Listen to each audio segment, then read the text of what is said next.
नमस्कार दोस्तों, स्वागत है आप सभी का हमारे YouTube चैनल वैदिक परम ज्ञान में। दोस्तों, आज से हम एक नई सीरीज की शुरुआत कर रहे हैं जिसका नाम है पंच कन्याएं। इस सीरीज में हम 5 कन्याएं द्रौपदी, अहिल्या, तारा, मंदोदरी एवं कुंती के चरित्र के विषय में बात करेंगे। आज का यह वीडियो द्रौपदी के बारे में है। दोस्तों, हमारे धर्म ग्रंथों में इतनी भारी मात्रा में मिलावट हुई है जिसकी कोई सीमा नहीं है। विशेषकर द्रौपदी के बारे में इतनी अनर्गल बातें फैलाई जा रही हैं, जैसा कि आप भी YouTube पर बहुत सारे वीडियो देखे होंगे जिसमें द्रौपदी को कर्ण के प्रति आसक्ति के बारे में बताया जाता है।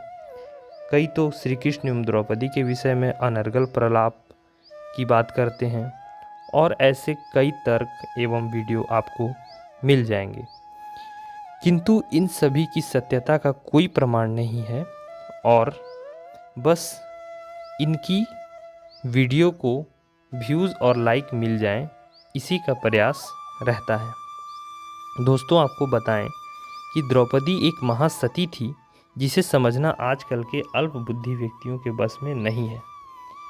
इस अनर्गल तर्क का एक बड़ा कारण आजकल के टीवी सीरियल्स भी हैं जिन्होंने पूरे गौरवशाली इतिहास को तोड़ने मरोड़ने में कोई कसर नहीं छोड़ी है। तो चलिए दोस्तों, चलते हैं अपने कथा की ओर। पूर्व काल में एक ऋषि थे मुद्गल। इनका विवाह इंद्रसेना नामक कन्या से हुआ, जो बाद में अपने पति के नाम मुद्गलनी से प्रसिद्ध हुई। दुर्भाग्य से मुद्गल की मृत्यु विवाह के तुरंत बाद हो गई। तब इंद्रसेना को अपने पति के जाने पर अपार दुख हुआ, किंतु उन्हें इस बात का भी दुख हुआ कि वे अपने वैवाहिक जीवन का भोग नहीं कर सकी। इसी कारण उन्होंने भगवान शंकर की घोर तपस्या की। जब महादेव प्रसन्न हुए तो इंद्रसेना ने उनसे ये वर मांगा कि अगले जन्म में उन्हें एक ऐसा पति चाहिए जो धर्म का ज्ञाता हो, अपार बलशाली हो, सर्वश्रेष्ठ धनुर्धर हो, संसार में सर्वाधिक सुंदर हो एवं जिसकी सहनशीलता की कोई सीमा न हो। इस वरदान को देने से पहले महादेव मुस्कुराए और उन्होंने इंद्रसेना से कहा कि एक ही पुरुष में ये सारे गुण होना असंभव है। किंतु इंद्रसेना अपनी इच्छा पर अडिग रही और बार बार वरदेही का उच्चारण 5 बार किया।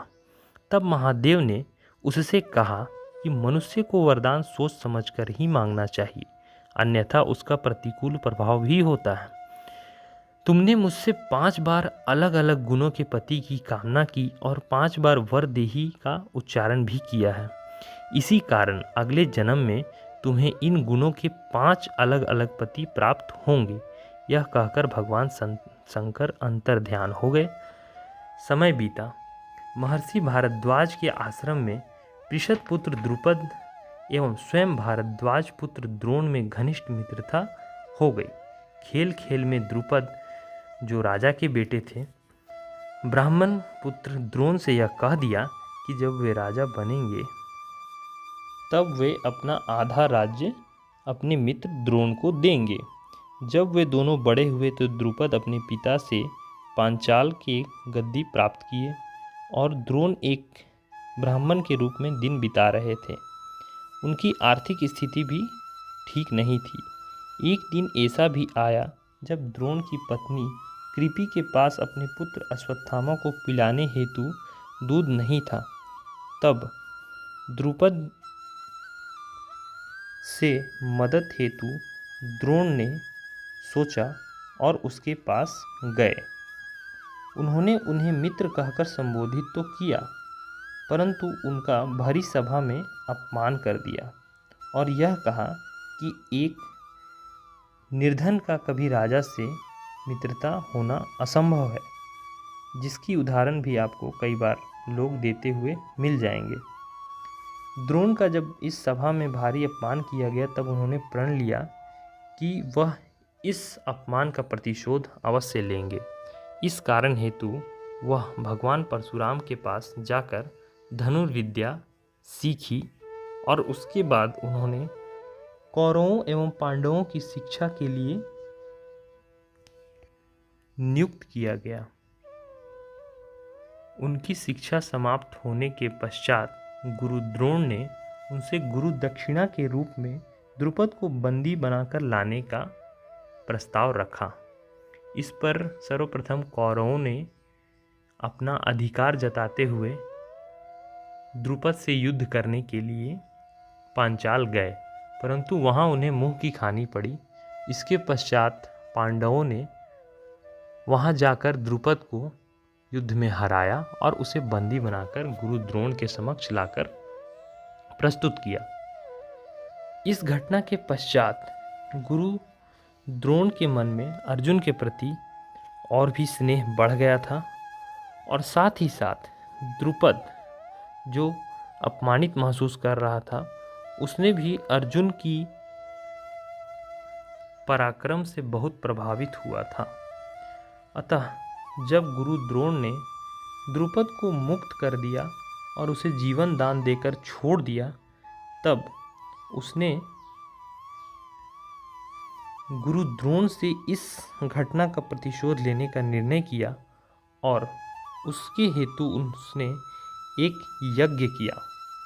इस यज्ञ में उसे एक धृष्टद्युम्न नाम का पुत्र प्राप्त हुआ, जिसने आगे चलकर गुरु द्रोण की हत्या का माध्यम भी बना, और एक पुत्री जो द्रौपदी कहलाई वह भी उस यज्ञ से प्रकट हुई।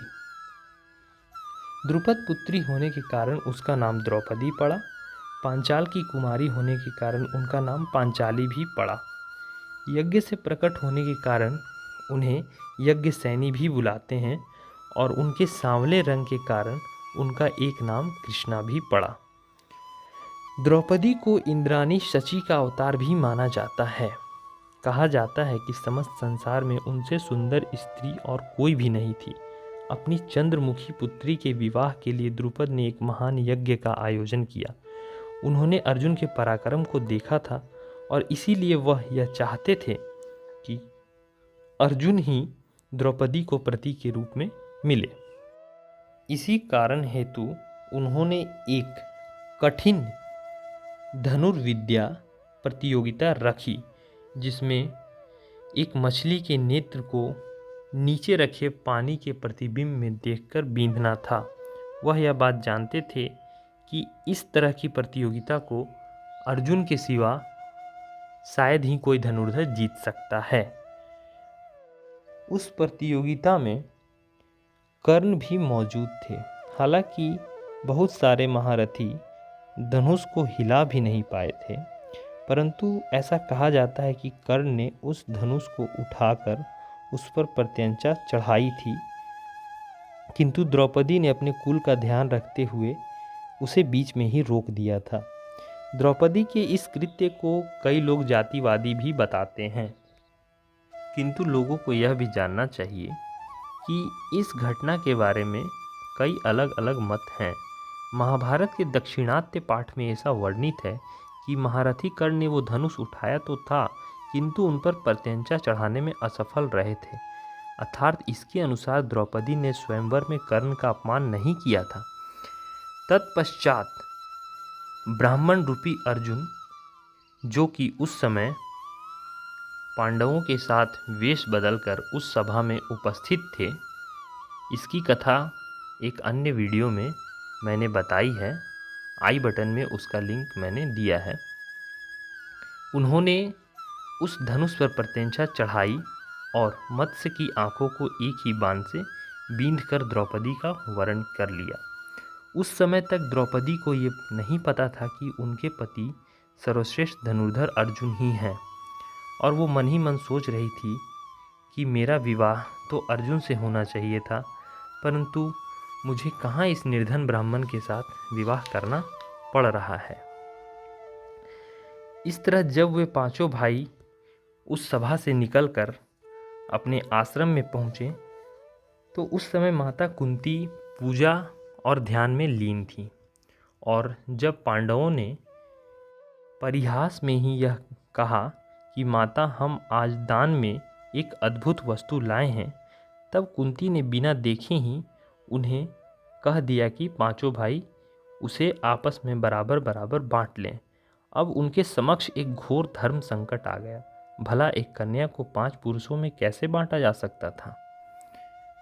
और पांडव भी, जिन्होंने कभी अपनी माता की आज्ञा का उल्लंघन नहीं किया था, सोच में पड़ गए। तब इस समस्या का समाधान महर्षि वेदव्यास और श्री कृष्ण ने पांडवों को बताया। उन्होंने द्रौपदी को धर्मपूर्वक 5 पांडव से विवाह करने का निर्णय दिया और साथ ही साथ उन्होंने जटिला नामक एक सती स्त्री का उदाहरण दिया जिसने 7 पुरुषों से विवाह किया था। इसके अतिरिक्त 10 प्रचेत्याओं का विवाह भी मरीचि नामक कन्या से हुआ था। ऐसे कई उदाहरण दिए गए। इसके पश्चात भी द्रौपदी के मन में संशय को देखकर श्री कृष्ण ने उन्हें पूर्व जन्म में मांगे गए वरदान की याद दिलाई, जिसमें उन्होंने महादेव से 5 गुणों वाले पति को प्राप्त करने का वरदान मांगा था। उसी वरदान के फलस्वरूप धर्म के प्रतीक युधिष्ठिर, महाबलवान भीम और महान धनुर्धर अर्जुन, अद्भुत सौंदर्य के धनी नकुल और अपार सहनशीलता के स्वामी सहदेव उन्हें पति के रूप में मिले हैं, ऐसा श्री कृष्ण ने द्रौपदी से कहा। तब द्रौपदी ने कहा कि वो किस प्रकार पवित्र रहकर 5 पतियों के साथ धर्मपूर्वक रह सकती है। उनकी इस दुविधा को समझते हुए महर्षि वेदव्यास ने द्रौपदी को चिरकुमारी होने का वरदान दिया। उन्होंने कहा कि प्रत्येक रात्रि के बाद उनका कौमार्य पुनः अक्षत हो जाएगा, जिससे वे पवित्र भाव से अपने सभी पतियों के साथ रह सकती हैं। इसी कारण से उन्हें 5 कन्याओं में सर्वोच्च स्थान भी मिला। जब द्रौपदी के साथ पांडव हस्तिनापुर लौटे और वहां से इंद्रप्रस्थ का विभाजन हुआ, तब देवर्षि नारद एक दिन युधिष्ठिर से मिलने आए और उन्होंने सुंद उपसुंद की कथा सुनाकर उन्हें एक नियम बनाने को कहा, जिससे द्रौपदी एक समय में एक ही पांडव के साथ 1 वर्ष तक रह सके। पांडवों ने उनके इस प्रस्ताव को स्वीकार किया। भूलवश उसी अनुबंध का उल्लंघन करने पर एक बार अर्जुन को 12 वर्ष का वनवास बिताना पड़ा था।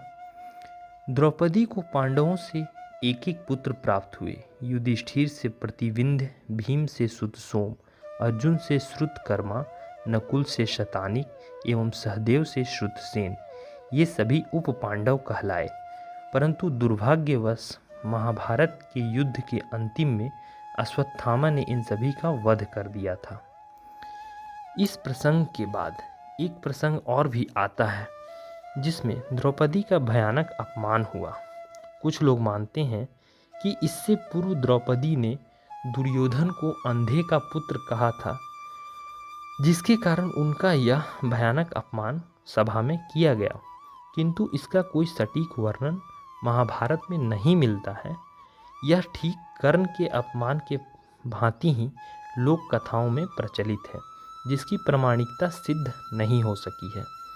जब पांडव द्यूत में परास्त हुए और युधिष्ठिर ने द्रौपदी को भी युद्ध में हार गए, तब दुर्योधन के आदेश पर दुशासन ने सती द्रौपदी का चीरहरण का प्रयास किया। संसार में ऐसा उदाहरण और कहीं देखने को नहीं मिलता है। तब श्री कृष्ण ने द्रौपदी की लाज बचाई और उसी सभा में द्रौपदी ने अपने केशों को तब तक खुला रखने का प्रतिज्ञा किया जब तक कौरवों का सर्वनाश नहीं हो जाता है। और वहाँ पर भीम ने दुर्योधन के रक्त पीने की बात भी प्रतिज्ञा की थी। तत्पश्चात जब पांडवों को वनवास मिला तो द्रौपदी ने एक सती की भांति उनका अनुसरण किया। द्रौपदी के पुण्य कर्मों के प्रभाव के कारण ही भगवान सूर्य नारायण ने उन्हें एक अक्षय पात्र प्रदान किया था, जिसका भोजन द्रौपदी के भोजन करने तक कभी समाप्त नहीं होता था। उसी की सहायता से वन में रहते हुए भी पांडव ऋषियों आदि की सेवा सत्कार करने में सक्षम हुए थे। वनवास के समय ही द्रौपदी का हरण दुश्ला, जो कि दुर्योधन की एकमात्र बहन थी, उसके प्रति जयद्रथ ने किया था।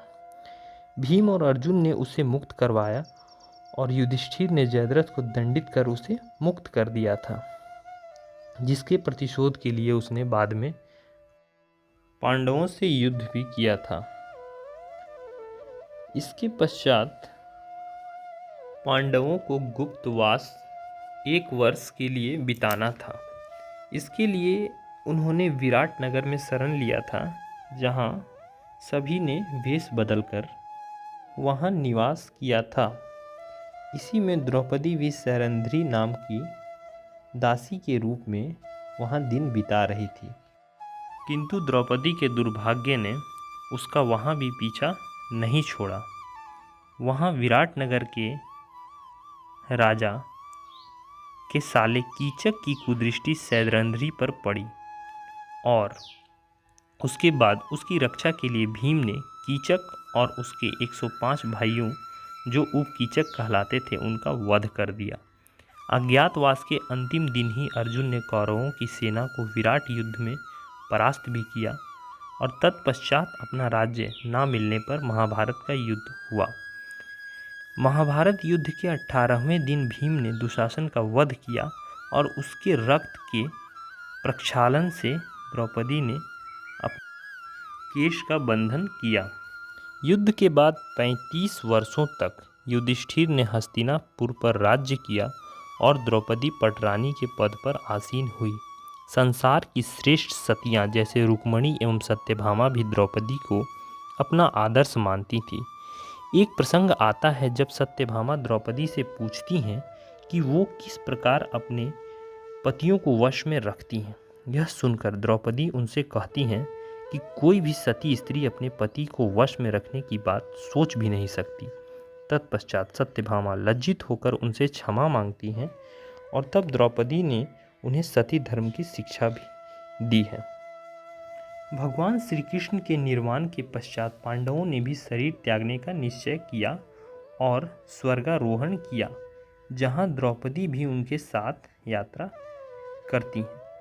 एक एक कर सभी पांडव और द्रौपदी मृत्यु को प्राप्त हुए, किंतु युधिष्ठिर स्वर्ग की ओर बढ़ते रहे और उन्होंने जीवित ही स्वर्ग में कदम रखा। इसके बारे में भी एक संक्षिप्त वीडियो हमारे चैनल पर जल्द ही उपलब्ध होगा। जब भीम ने द्रौपदी की मृत्यु के कारण को युधिष्ठिर से पूछा था, तब युधिष्ठिर ने भीम को बताया कि द्रौपदी की किस अपराध के कारण वह मृत्यु को प्राप्त हुई, जिसमें उन्होंने यह कहा कि द्रौपदी 5 पांडवों को निसंदेह सती धर्म के अनुसार प्रेम किया, परंतु फिर भी उन्होंने सर्वाधिक प्रेम अर्जुन से किया था। इसी के पक्षपात के कारण वो मृत्यु को प्राप्त हुई हैं। तो दोस्तों, जैसा कि जानकारियों को इकट्ठा करके हमने आपके समक्ष द्रौपदी की इस कथा का वर्णन किया है। अगर इसमें किसी भी प्रकार की त्रुटि या गलती हो तो कृपया कमेंट में उसे ज़रूर लिखें, ताकि हम अपनी गलतियों को सुधार सकें। और वीडियो के पसंद आने पर इसे लाइक, सब्सक्राइब चैनल को और वीडियो को अधिक से अधिक शेयर करें, ताकि द्रौपदी के बारे में फैलाए जा रहे अनर्गल प्रलाप और झूठ बातें लोगों के समझ में आएं और इस तरह की चीज़ों का लोग बहिष्कार करें। धन्यवाद।